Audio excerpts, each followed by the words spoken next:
누가복음 1장에는 두 개의 노래가 수록되어져 있습니다.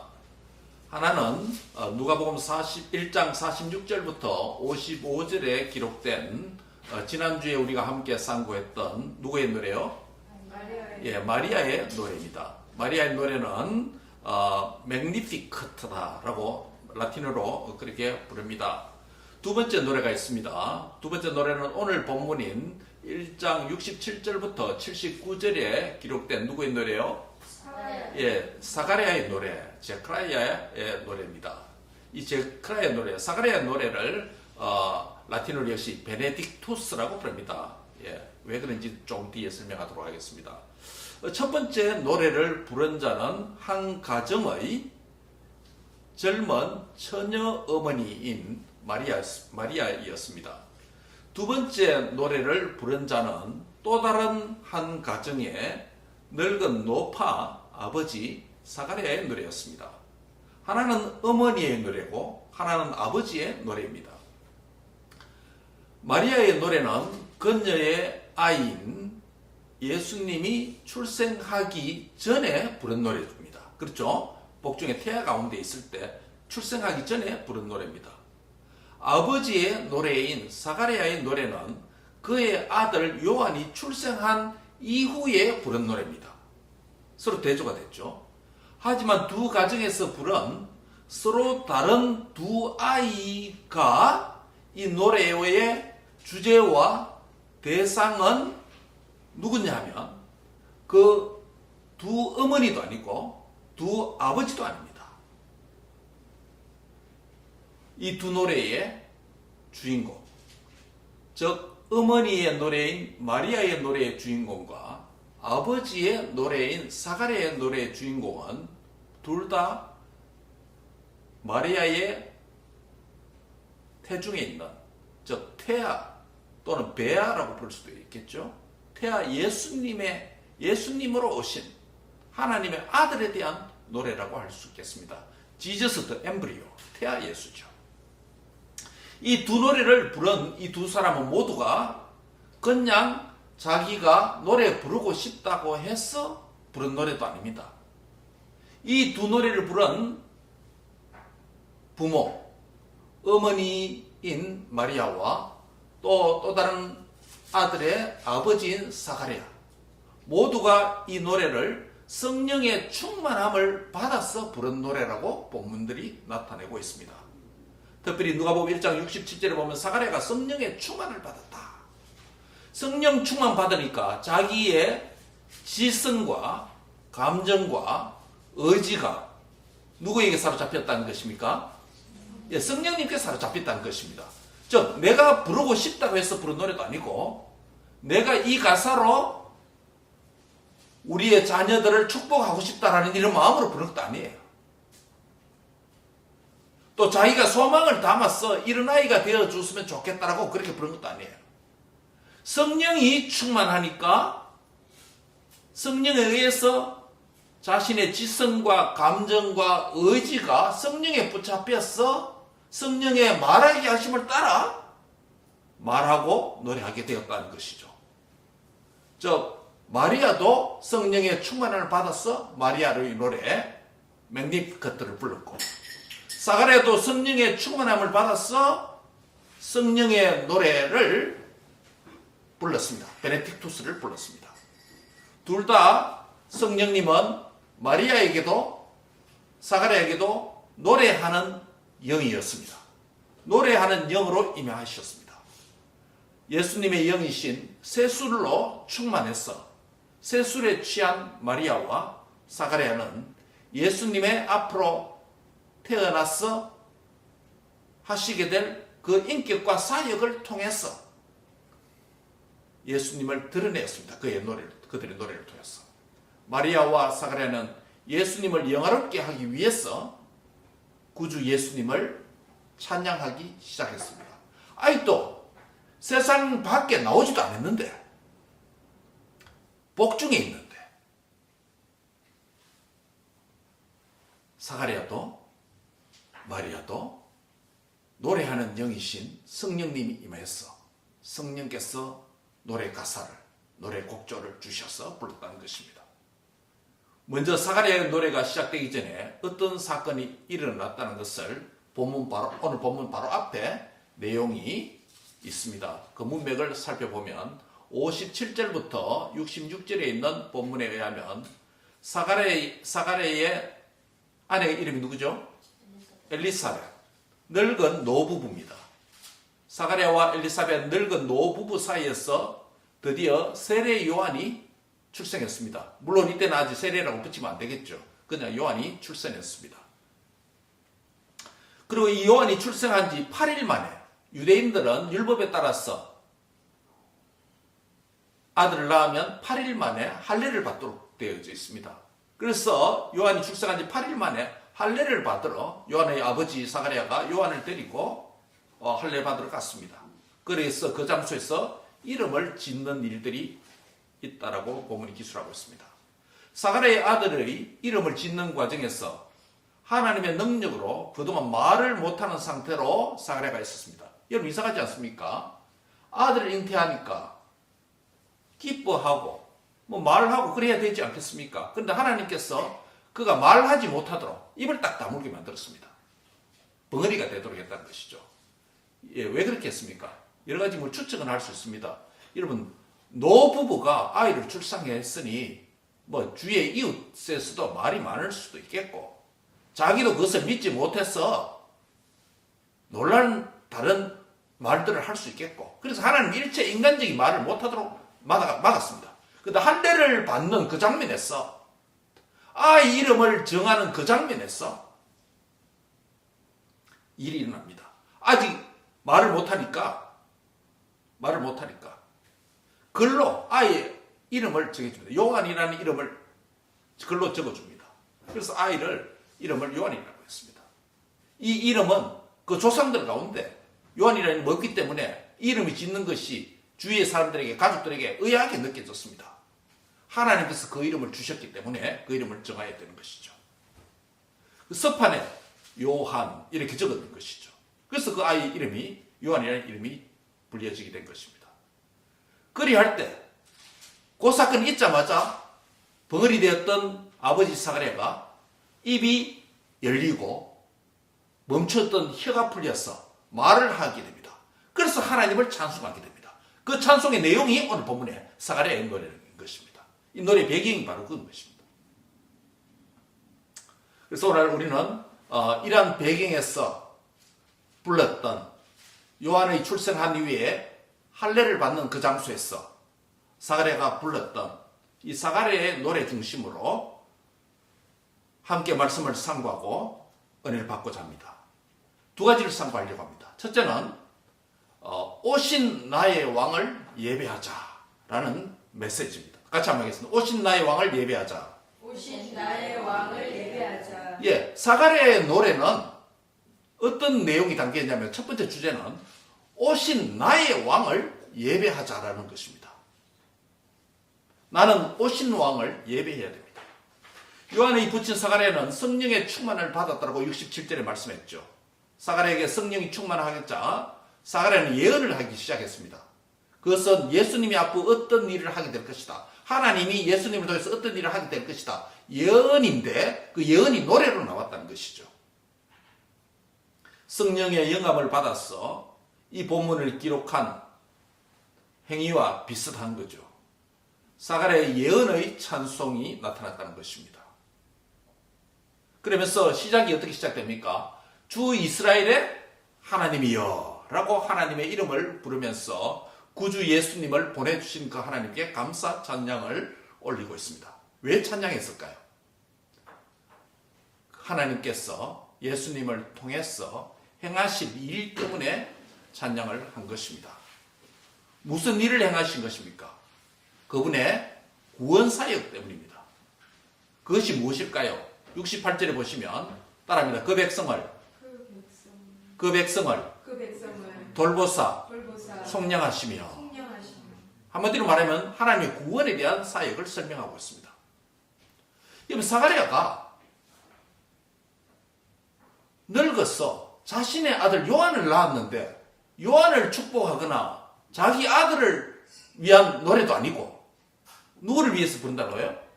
하나님께 구원의 노래를 부른다는 것입니다. 자기 아이기 때문에 지금 부른 노래는 아닙니다.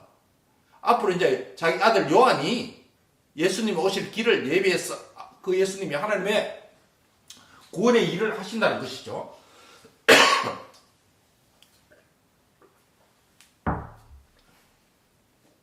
여기서 돌보다라는 표현이 있습니다. 그 백성을 돌보다. 지난주에도 말씀드렸습니다만 여기서 돌보다라는 단어는 하나님께서 방문하다라는 단어입니다. 에피스케토마이라는 단어를 씁니다. 구약성경에서 하나님께서 방문하면 항상 어떤 일이 일어나냐면 개인이나 공동체가 심판을 받거나 또한 구원을 받는 일이 일어납니다. 즉 하나님이 이를 위해서 하나님께서 친히 방문하시는 일입니다. 그게 이 돌보다는 표현입니다. 사실 돌보다가 아니고 방문하다는 게.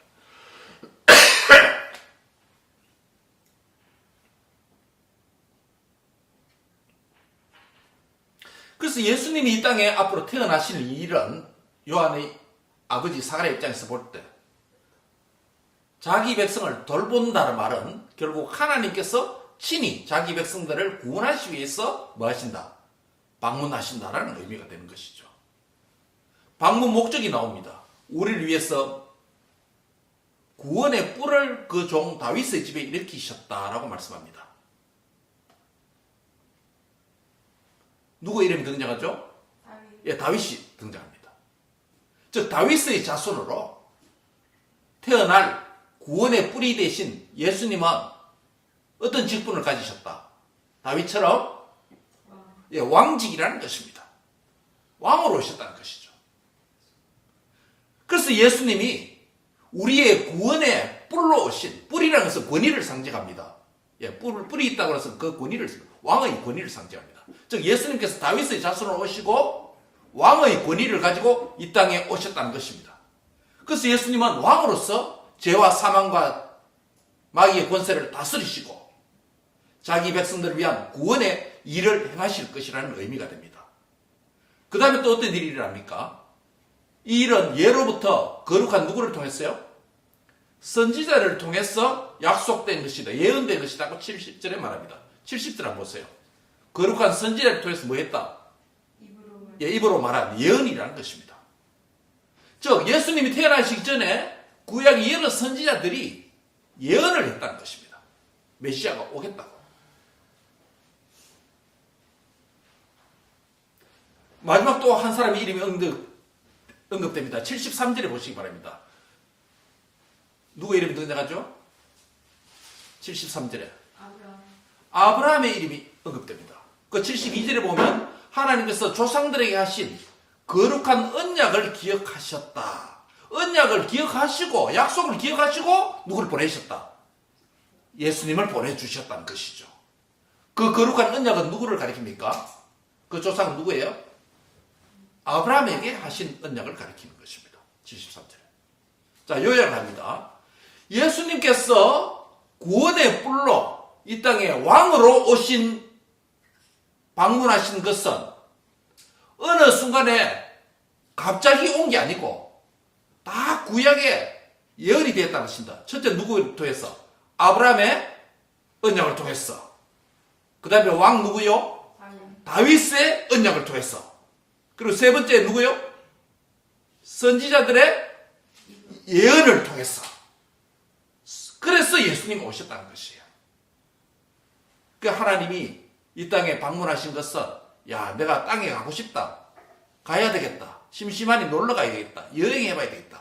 이런 방문이 아니라는 것입니다. 철두철미하게 하나님의 계획 안에서 무엇을 위해서요? 저와 여러분의 구원을 위해서, 구원의 뿔로 오셨으니까 구원을 위해서 이 땅에 오셨다는 것입니다. 저와 여러분이 태어나기도 전에 하나님의 작정과 계획 안에 이 사실이 있었다는 것이에요. 그래서 2000년 전에 예수님께서 이 땅에 성찬하신 것입니다. 할렐루야. 예.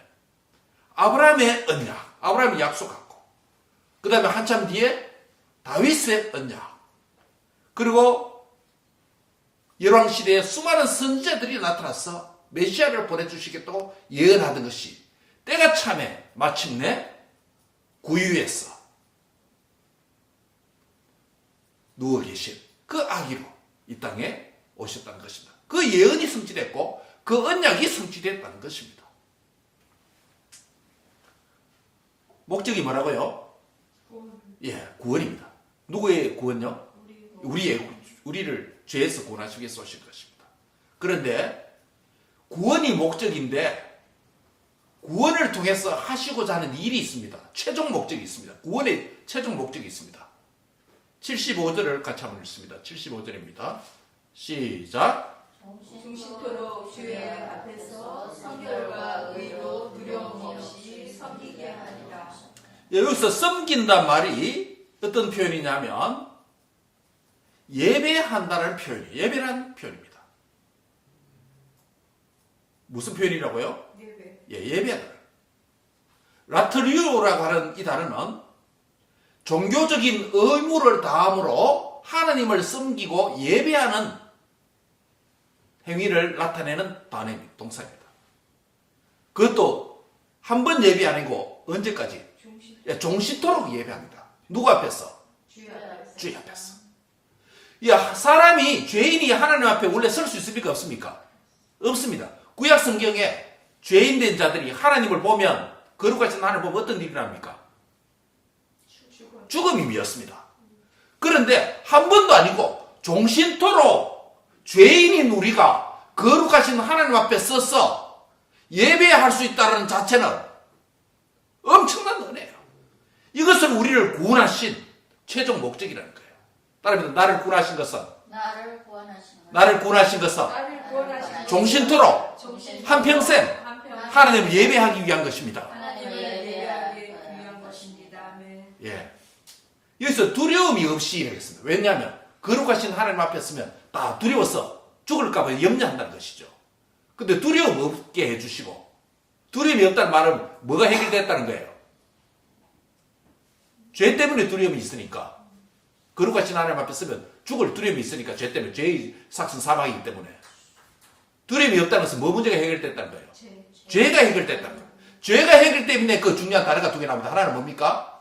성결과 의라는 표현이 바로 나타나는 이유가 바로 그거예요. 여러분, 우리 인생 죄인은 스스로 의로울 수가 없습니다. 스스로 성결한 삶을 살 수가 없습니다. 예수님께서 이 땅에 오셔서 저와 여러분의 죄악을 담당하시고 십자가에서 보혈을 흘려주셨기 때문에 그 예수님을 믿는 자마다 죄사함을 받고 의인이 되고 성결하게 거룩한 백성이 되는 줄 믿습니다. 그래서 두려움이 없어지고 성결과 의로운 백성이 되어서 하나님을 뭐 하게 된다? 예배하게 된다는 것입니다. 말씀을 정리합니다. 성탄하신 예수님은 사가랴의 노래를 통해서 나의 구원의 왕으로 오신 그 예수님을 종신토록 예배하도록 은혜를 베풀어 주시다는 것입니다. 오늘도 주일날 나와서 이렇게 하나님 앞에 예배할 수 있는 것, 주님께서 저와 여러분의 죄 문제를 해결해 주시고 십자가의 공로를 의지하고 성소에 들어갈 담력을 가지고 믿음으로 주님 앞에 왔는 줄 믿습니다. 그래서 우리가 죽지 않고 살았어 하나님을 예배하는 것입니다. 그러나 이게 한 번만 허락되는 복권처럼 나를이 당첨되는 것처럼 한 번만 딱 기회를 얻어서 예배하는 은혜를 입은 게 아니고 언제 동안? 예, 종신토록, 평생토록, 세상 끝날까지 뿐만 아니라 영원한 천국에서도 하나님을 예배할 수 있는 것, 예수님의 은혜인 줄 믿습니다. 나의 왕으로 아브라함의 약속을 통해서 다윗의 언약을 통해서 구약의 수많은 선지자들의 예언을 통해서 이 땅에 성탄하시고 저와 여러분의 죄 문제를 정복해 주심으로 예수님은 저와 여러분의 왕으로 이미 오셨습니다. 그 왕을 믿는 자로서 구원받은 자로서 종신토록 하나님 앞에 예배자로서 신실한 삶을 살아가는 복된 은총이 함께 하시기를 바랍니다. 예. 따라서 나의 존재 이유는 나의 왕을 예배하는 것입니다. 예, 성탄하신 주님 종신토록 예배하도록 은혜를 주셨는데 내 존재 이유가 종신토록 예배하는 것입니다. 사실은요. 예. 예배, 공예배를 통해서 예배를 드리고 또 예배위원회 삶을 통해서 예배하는 것. 이게 하나님께서 우리의 구원해 주신 이유이고 목적이고 고리라는 것입니다. 나를 구원해 주신 오신 왕을 예배하는 복된 백성들 되길 바랍니다.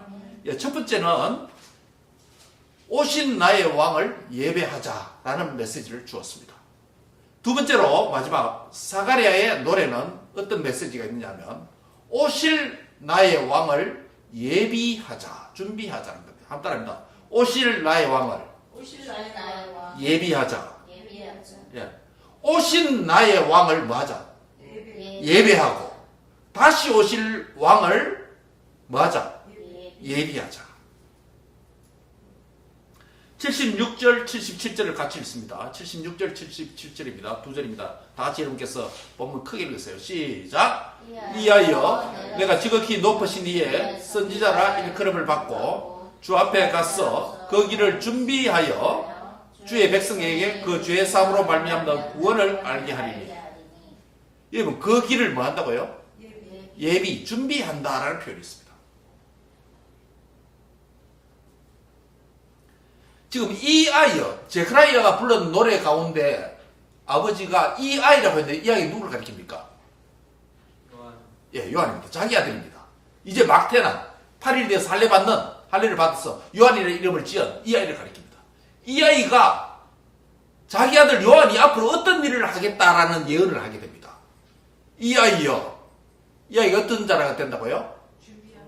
지극히 높으신 이 하나님의 선지자가 될 것이다. 선지자라고 일컬음을 받는다.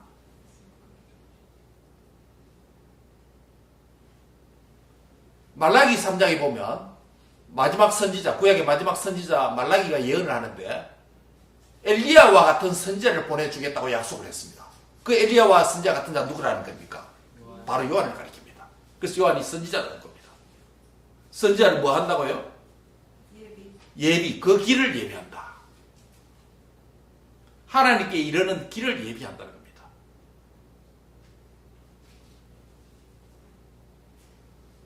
주의 백성에게 죄사함으로 말미암는 구원의 길을 알게 하고 구원의 길을 소개하는, 예수님을 소개하는, 예수님이 오신 길을 준비하는 사명이 누구에게 있다? 이 아이 요한에게 있다라는 것을 예언을 통해서 노래하게 됩니다. 즉 자기 아들이 예수님의 오실 길을 예비하는, 왕의 길을 준비하는 선지자의 역할을 하게 될 것이다 라고 말씀을 하는 것입니다. 그래서 어둠과 죽음의 그늘에 앉은 자에게 평강의 길로 인도하신다라고 79절에 말씀을 하고 있습니다. 즉 요한의 사역을 통해서 요한이 오신 예수님의 길을 예비하는 소리에 대해서 죽음과 사망의 그늘에 하는 인생들을 어느 길로 인도한다? 79절에 평강의 길로 인도하신다 라는 말씀을 하고 있습니다. 즉 요한의 역할에 대해서 말씀합니다. 사랑하는 성도 여러분, 여기서 우리가 힌트를 얻을 수 있습니다. 사가랴의 아들 요한, 세례 요한은 나중에 30년 뒤에 지금은 복중의 태아에서 양수에서 서로 만났지만은 30년 후에는 어디서 만납니까? 어느 물에서? 요단강 물에서. 두 사람 다 태아였는데 요단강 물에서 요한과 예수님이 대면하게 됩니다. 예수님의 사생애 30년 마치고 공생애를 시작할 쯤에 세례 요한에게 예수님이 뭘 받습니까? 세례를 받습니다. 양수에서 두 태아가 만났는데 30년 뒤에서 요단강 물 안에서 요한과 예수님이 만나게 됩니다. 그래서 요한이 예수님을 세례를 주고 말합니다. 보라, 예수님 향해서 보라, 세상 죄를 지고 가는 하나님의 뭐다? 어린 양이로다. 그래서 세례 요한이 먼저 온 것은 뭡니까? 예수님의 길을 예비하기 위해서 먼저 와서 사역을 하게 됩니다. 사실 얼마나 먼저 온 겁니까? 6개월밖에 먼저 오질 않았죠. 그러나 광야에서 이미 예수님의 사생애 30년 동안 사시는 동안에 요한은 광야에서 그 일을 하게 된 거죠. 말씀을 정리합니다. 요한은 이미 오신 왕을 예배하는 자로 살 뿐만 아니라 요한의 입장에서는 오실 왕 예수님의 길을 예비하는 자를 삶을 살았다면 오늘 저와 여러분에게 있어서 예수님은 오신 왕입니까? 맞습니까? 예, 이미 오신 왕입니다. 그렇죠? 예수님 이미 성탄하신 왕입니다. 그 예수님을 어떻게 하라고요? 예배하는 자로 살아야 됩니다. 첫 번째 적용입니다. 나는 왕으로 오신 예수님을 예배자로 살아야 됩니다. 예, 신실한 예배자입니다. 예배하지 않는 인생, 예배하지 않으면 하나님을 왕으로 주인으로 모시지 않는 거예요. 나를 구원해 주시고 나를 삶을 주관해 주시고 다스려 주시고 내 인생을 하나님 뜻대로 살도록 다스려 주시는 그 왕께 신실하게 예배하는 예배자로 승리하기를 바랍니다. 두 번째는 우리는 또 다른 한 왕을 뭐하고 있습니까? 기다리고 있습니다. 그 왕이 누굽니까? 역시 예수님입니다. 초림하신 예수님은 이 땅에 오셨으면 과거 패스트 텐스지만 재림하실 예수님은 어떻게 해요? 오실 왕입니다. 미래에 오실 왕이에요. 이 미래에 오실 왕을 위해서 우리가 해야 될 일이 뭐라고요? 예비해야 되는데 무엇을 예비해야 될까요? 요한의 경우는 오실 왕을 위해서 뭐 하는 일이 된다? 그 길을 준비하는 선지자의 역할을 했습니다. 그래서 평강의 길로 구원의 길로 인도하는 자를 삼았습니다. 첫 번째 우리에게는 예수님의 오실 왕을 준비한다고 했을 때 예비한다고 했을 때 첫 번째 해야 되는 건 뭡니까? 어떤 역할? 선지자의 역할입니다. 선지자의 역할이 뭐예요? 예, 말씀을 전하는 거예요. 하나님의 길을 알리는 거예요. 다른 사람에게. 세례 요한도 다른 사람에게 예수님을 소개하는 거예요. 나는 바람이다. 나는 지나가는 바람에 불과하다. 예수님은 말씀이다. 라고 소개한 거예요. 우리 목사가, 성도가, 전도자로서 이 땅의 삶을 사는 게 있대. 우리 자신을 소개하는 게 아니에요. 우리는 뭐다? 지나가는 뭐다? 바람과 같은 존재일 뿐입니다. 결국 우리 인생을 통해서 바람과 같은 우리의 자신이 목적이 아니라 누구를 소개하고 나타내야 된다고요? 예, 하나님 나라의 주인이신 오실 왕을 선포하고 나타내야 된다는 것입니다. 우리 결혼의 목적도, 공부의 목적도, 직장을 갖는 목적도 주님의 복음을 효과적으로 다른 사람에게 이웃에 나누기 위한 수단으로 사용해야 된다는 것입니다. 그 자체가 목적이에요. 따라합니다. 나는 오실 왕을 선포하는 선지자로 살아야 됩니다. 예, 선지자적인 삶을 살아야 된다는 것입니다. 또 하나입니다. 또 하나는 뭐냐면 우리가 깨어있는 삶을 살아야 된다. 다시 오실 왕, 다시 오실 신랑을 기다리면서 전혀 긴장도 하지 않고 깨어있지 않는 삶을 산다는 것은 주님을 제대로 믿는 자라고 할 수 없습니다. 우리 안타까운 일이지만은 아까 기도에도 제가 언급을 했습니다만은 179명, 182명이 탄 그 제주 에어, 전라도 무안 인터내셔널 에어포트에서 새가 새 대가 많대요. 철새가 새가 엔진에 들어갔어. 양쪽으로 다 들어간 것 같아요. 두 엔진이 다 죽어버렸다 했으니까. 그 기어 바퀴가 안 내려오는 거예요. 그러니까 다시 안 내려오니까 다시 한 바퀴 더 돌아온 거예요. 올라갔다 유턴해가 다시 또 반대 방향으로 또 착륙한 거예요. 바퀴가 안 펴지니까 어떻게 해요?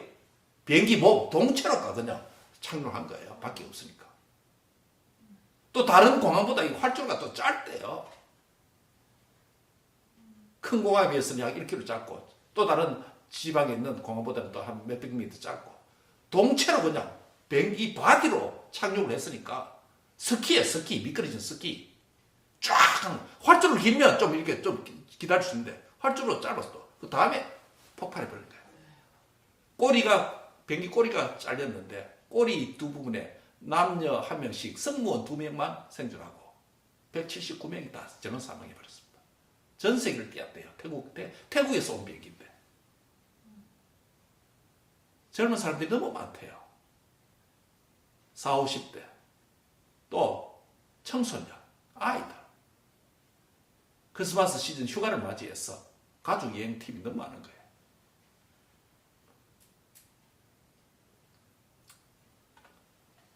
너무 안타까운 일이 일어났습니다. 그러나 우리가 첫 번째 이러한 일을 비보를 접할 때마다 우리가 애도하고 슬퍼하고 참 가족들 위로해야 되는 일이 그리스도인으로서 종교를 떠나서 다 그 일이 먼저 돼야 되죠. 이 가지고 또 업무를 계속 정치를 이어가면 안 되고. 그 다음 그리스도인으로서 교훈받는 게 뭡니까? 예루살렘의 망대가 무너져서 수많은 사람들이 갑작스럽게 죽어되었을 때 너희도 회개해라. 너희도 예기치 않은 날에 이런 일이 일어날 수 있다라고 예수님은 그렇게 말씀하지 않았습니까? 사건 사고가 어떻게 예고하고 옵니까?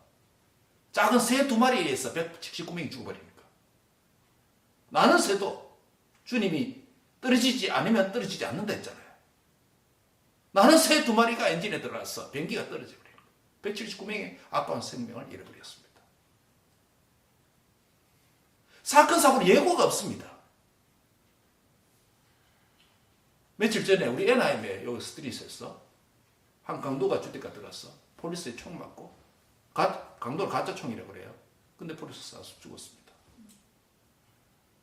사건 사고는 예고 없이 옵니다. 계획하고 오면 안 해요. 누구에게나 올 수도 있는 거예요. 다시 오실 왕을 기다리고 예비하는 삶은 선지자로서 남은 여생 우리가 복음을 전하면서 살아가야 되고 사명을 다해야 되고, 또 하나는 내 자신이 하나님 앞에 다시 오실 주님 앞에서 깨어있는 삶을 살아야 되는 것입니다. 잠자는 신앙이 아니라요. 잠자는 신앙이 아니라 따라합시다. 깨어서 경성해서 주님을 믿읍시다. 마지막 종말이, 개인의 종말이 갑작스럽게 온다는 거예요. 갑작스럽게 오면 우리가 주님 앞에 그냥 서는 거예요. 주여, 저는 아직도 많은 일을 하지 못했습니다. 주님 위해서 제대로 살지 못했습니다. 아직 주님 앞에 설 때 준비가 안 되었습니다. 다 이런 형편이 있지 않습니까? 갑작스럽게 온다는 거예요. 나이에 따라 오는 게 아니에요. 비행기 안에 구성원들 안 보세요. 어린아이들, 청소년들, 40, 50대 젊은 부부들이 너무 많다는 거예요. 또 어머니 암 치료하고 항암 치료 끝내고 어머니 위로하겠어. 일어나신 어머니 모시고 가는 것도 있고, 연령에, 남녀노소에, 직업에, 귀천에, 재물에, 많고정에 따라서 갈려서 오는 게 아니에요. 사건 사고는 갑작스럽게 오는 거예요. 사랑하는 성도 여러분, 짧은 인생 어떻게 보면 길다 갈 수 있고 어떻게 보면 짧습니다. 너무 빨리 갑니다. 그렇지 않습니까? 다시 오실 왕의 길을 예비하는 사람으로 살기를 바랍니다. 우리의 삶을 통해서 선지자적인 하나님의 오실 길, 이 복음을 선포하고 내 자신도 깨어서 잠들지 말고 취하지 말고 세상 것으로 취하지 말고 하나님의 성령에 취해서 성령의 사람으로 깨어서 경성하는 신앙생활하는 그런 성도가 되기를 주의 이름으로 축복합니다. 기도하겠습니다. 하나님 감사합니다. 오신 왕을 예배하는 삶을 살도록 주님께서 이 땅에 구원의 뿔로 오심을 찬양합니다. 구원의 뿌리신 아브라함의 언약과 다윗의 언약을 성취하시고 선지자의 예언을 성취함으로 말미암아 이 땅에 오신 예수님을 믿는 믿음 주신 것 감사합니다. 이제 믿음으로 구원받아 싸우니 나의 왕을 신실하게 주님을 예배하는 자로 승리하도록 지켜 주옵소서. 또한 하나님 아버지, 다시 오실 다시 오실 그 주님을, 다시 오실 왕을 예비하는 삶을 살도록 축복해 주옵소서. 무엇보다 남은 여생 우리 자신과 가정과 교회가 선지자적인 사명으로 복음을 전하는 하나님 나라를 전파하는 자로 살도록 축복해 주시옵소서. 이 일을 잘할 수 있도록 성령의 충만함을 받아 권능을 얻어서 주의 정인 되게 하옵소서. 또한 하나님 아버지여, 깨어서 경성해서 신앙생활 하도록 지켜주옵소서.